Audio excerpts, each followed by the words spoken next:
Hello guys, in this video I'm going to show you how to add an article to your favorites list in the About You app. But before that, don't forget to subscribe and leave a comment down below, because at 10,000 subscribers I'm going to show you my whole YouTube revenue statistics and growth strategy. So without further ado, let's just jump right into it. First you have to open up the About You app. And here, after it loads, it opens up in the home menu where we have our recommendations and brands that we can buy from.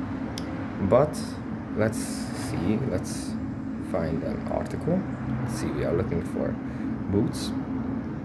Now, if we found an article that we want to save for later, in the bottom right corner we find a little heart icon.